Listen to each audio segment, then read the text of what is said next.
আমি পদ্মজা, লেখিকা ইলমা বেহরোজ। আজ পদ্মজা উপন্যাসের দ্বিতীয় পর্ব শুরু করছি।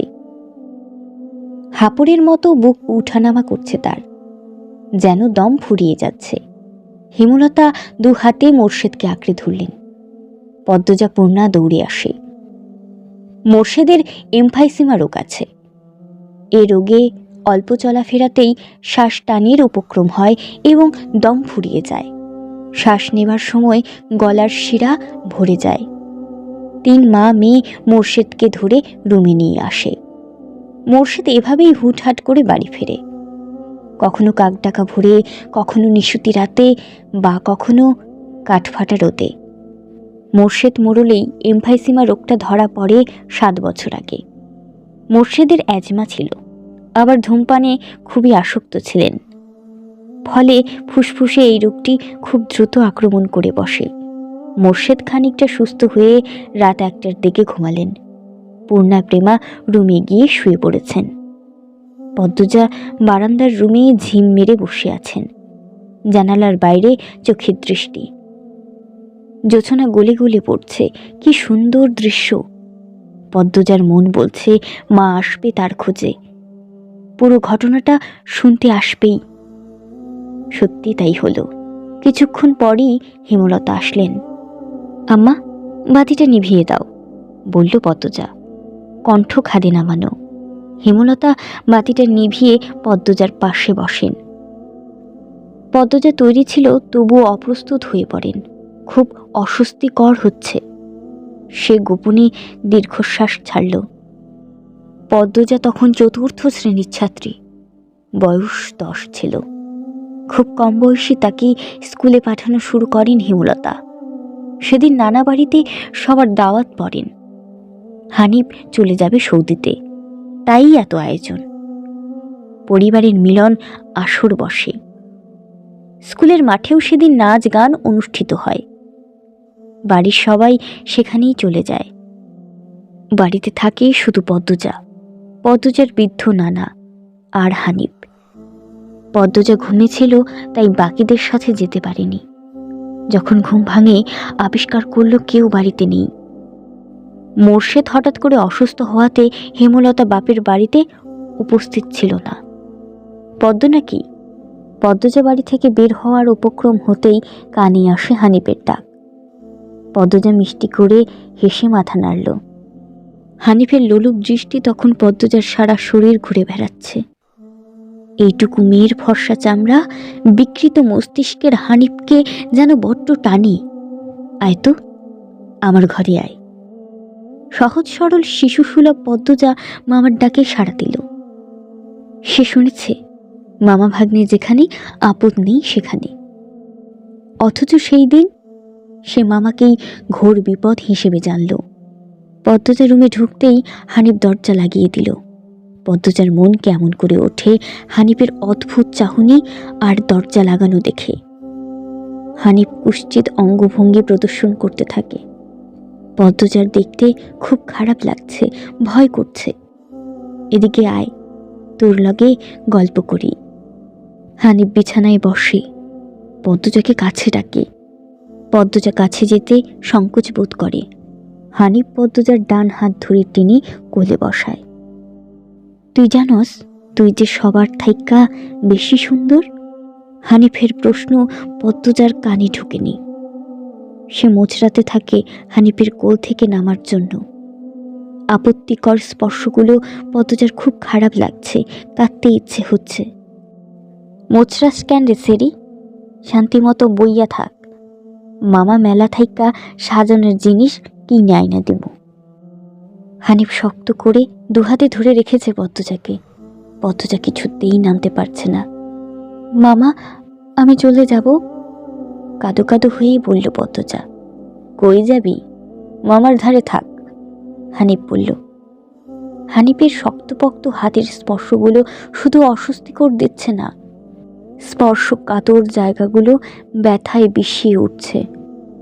পদ্মজা কেঁদে ওঠে, ভেজা কণ্ঠে বলল, বাড়ি যাব আমি, ব্যথা পাচ্ছি মামা। হানিফ হাতের বাঁধন নরম করে আদুরে গলায় বলল, আচ্ছা, আর ব্যথা দিতাম না, কাঁদিস না। পদ্মজা চট করে কোল থেকে নেমে পড়ে। হানিফকে তার আজরাইল মনে হচ্ছে। মায়ের কাছে সে আজরাইলের অনেক গল্প শুনেছে। আজরাইল যখন জান নিতে আসবে তখন শরীরে খুব কষ্ট অনুভব হবে। এই মুহূর্তে যেন ঠিক তেমনই অনুভূতি হলো। তাহলে তার হানিফ মামাই আজরাইল? পদ্মজা দরজা খুলতে পারছে না, তাই হানিফকে ভীত কণ্ঠে অনুরোধ করল, মামা, দরজা খুলে দাও। কেন? আমি তোরে যাইতে কইছি? হানিফের কর্কশ কণ্ঠের ধমকে পদ্মজা ভয়ে কেঁপে উঠল। তার চোখ বেয়ে জল পড়তে থাকে। হানিফ পদ্মজাকে জোরে করে কোলে তুলে নেয়। পদ্মজা কাঁদছে, তার খুব ভয় লাগছে, বারবার বলছে, মামা, আমি বাড়ি যাব। হানিফের তাতে বিন্দু মাত্র ভ্রুক্ষেপ নেই। বাড়িতে কেউ নেই, বৃদ্ধ সৎ বাবা, কানে শুনে না। পদ্মজা হানিফকে কিল ঘুষিয়ে দিতে থাকে, সেই সাথে জোরে জোরে কান্না শুরু করে। এভাবে কাঁদলে পাশের বাড়ির যে কেউ চলে আসবে। হানিফের রক্ত টকবক করছে উত্তেজনায়। সে দ্রুত ওড়না দিয়ে পদ্মজার মুখ, হাত, পা বেঁধে ফেলল। পদ্মজার দু চোখের পানি হানিফের চোখে লাগেনি। হানিফ ভীষণ আনন্দ পাচ্ছে, পৈশাচিক আনন্দ পাচ্ছে। সে সিগারেট জ্বালায়। খুব আনন্দ হলে তার সিগারেট টানতে ইচ্ছে হয়। সিগারেট টানতে গিয়ে মাথায় আসে নৃশংস ইচ্ছে। নাক মুখ দিয়ে ধোঁয়া উড়িয়ে সিগারেট 2 আঙ্গুলের মাঝে রেখে পদ্মজার বাম পাশের তালুতে চাপা দিয়ে ধরে রাখে। পদ্মজা হাউ মাউ করে কেঁদে উঠল। হেমলতা 2 হাতে শক্ত করে মেয়েকে বুকের সাথে জড়িয়ে ধরেন। পদ্মজা কাঁদতে কাঁদতে বলল, আম্মা, তখন আমার খুব কষ্ট হচ্ছিল, আমার দমটা বেরিয়ে যাচ্ছে মনে হচ্ছিল। আমি তোমাকে খুব ডাকছি আম্মা, তুমি আসোনি। পদ্মজার কথাগুলো হেমলতার বুক রক্তাক্ত করে দেয়। এ যেন 1971 সালের পাকিস্তানিদের নৃশংসতা। নিজের চোখে তিনি দেখেছেন পাকিস্তানিদের নিষ্ঠুরতা। হানিফ আর তার দেখা অত্যাচারী পাকিস্তানিদের মধ্যে কোনো তফাৎ নেই। হেমলতা নির্বাক, বাকরুদ্ধ। শুধু অনুভব হচ্ছে তার বুকে পড়ে আদরের পদ্মজা হাউমাউ করে কাঁদছে, সর্বাঙ্গ যেন কাঁপছে। হানিফকে ক্ষত বিক্ষত করে দিতে হাত নিষ্পিস করছে। সেদিন একটুর জন্য পদ্মজা ধর্ষণ হয়নি। বাড়িতে সবাই ফিরে এসেছিল। পদ্মজা পোড়া স্থানে যন্ত্রণা সহ্য করতে না পেরে অচেতন হন। বাকিটুকু আর পদ্মজাকে বলতে হয়নি। হেমলতা জানেন পদ্মজার গা কাঁপিয়ে জ্বর আসে।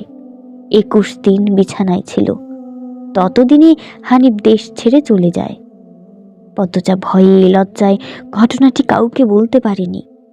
পায়ের পোড়া দাগ দেখে যখন মা হেমলতা প্রশ্ন করেছিল পা এমনভাবে পুড়ল কি করে, পদ্মজা সহজভাবে জবাব দিয়েছিল, চুলার কাছে গিয়েছিলাম, চুলার লাকড়ির আগায় পা লাগছিল। কথাটা পদ্মজা সাজিয়েই রেখেছিল, সাথে অনেক যুক্তি, তাই মিথ্যে বলতে একটুও কাঁপেনি। পুরো ঘটনাটা পদ্মজার বুকে তাজা হয়ে আছে। এই 6 বছরে লুকিয়ে কতবার কেঁদেছে সে। সব সময় চুপ করে কোথাও বসে থেকেছে। হেমলতা মেয়ের নিষ্ঠুরতা দেখে মাথা ঘামায়নি, কারণ পদ্মজা ছোট থেকেই চুপচাপ ছিল। কিন্তু আজ হেমলতার খুব আফসোস হচ্ছে, নিজেকে অপরাধী মনে হচ্ছে। তিনি ভেবেছিলেন তার 3 মেয়েই তার কাছে খোলা বইয়ের মতো, চাইলেই পড়া যায়। বিশেষ করে পদ্মজাকে বাড়ির পেছনে নদীর বুক দিয়ে তত্তর করে বয়ে যাওয়া স্বচ্ছ টলটলে পানির মতো মনে হতো, যার জীবনে অস্বচ্ছ বলে কিছু নেই। সবই সাদামাটা, সহজ সরল, অথচ পদ্মজার জীবনে কত বড় দাগ জল জল করে জ্বলছে, কত বড় ঘটনা লুকিয়েছিল। মেয়েরা কথা লুকিয়ে রাখার সীমাহীন ক্ষমতা নিয়ে জন্মায়। কথাটি নিজের মেয়েদের ক্ষেত্রে মাথায়ই আসেনি। পদ্মজা শান্ত হলে হেমলতা বলেন, পাটা দেখি। পদ্মজা বা পাটা বিছানায় তুলল। হেমলতা পদ্মজার পা কোলে নিয়ে পোড়া দাগটা দেখেন মনোযোগ দিয়ে। রক্ত টকবক করে ওঠে। রন্ধে রন্ধে হিংস্রতায় যেন লুটোপুটি খাচ্ছে। এই পোড়া দাগ হানিফের রক্ত দিয়ে মুছব। কথাটি কতটা সহজ করে বলেছেন হেমলতা, তবুও পদ্মজা কেঁপে উঠল। কি যেন ছিল কথাতে, শরীরের পশম দাঁড়িয়ে পড়ে। হেমলতা বারান্দার রুম ছেড়ে বড় ঘরে ঢুকেন। মিনিট কয়েক পর রামদা ছুরি নিয়ে উঠোনে যান। উঠোনের এক পাশে শক্ত পাথর আছে, ছুরিটা পাথরে ঘষতে থাকলেন সাবধানে। ঘষতে ঘষতে পাথর গরম হয়ে আগুনের স্ফুলিঙ্গ দেখা দেয়, মানে ধার হয়ে গেছে। পদ্মজা বারান্দা থেকে দেখছে, অজানা আশঙ্কায় তার বুক কাঁপছে। হেমলতা বারান্দা পেরিয়ে রুমে ঢুকতে যাবে, তখন পদ্মজা উৎকণ্ঠিত গলায় ডাকলেন, আম্মা। আন্নার চাচার এক মেয়ে নিখোঁজ, শুনেছিস তো বড়দের মুখে? সেই মেয়ের ধর্ষক হানিফ ধর্ষণের পর পুঁতে ফেলেছে। অলন্দপুরের এই একটা মানুষই এতটা নৃশংস। আমি তখন ঢাকায় পড়তাম। বাড়ি এসে জানতে পারি ঘটনাটা।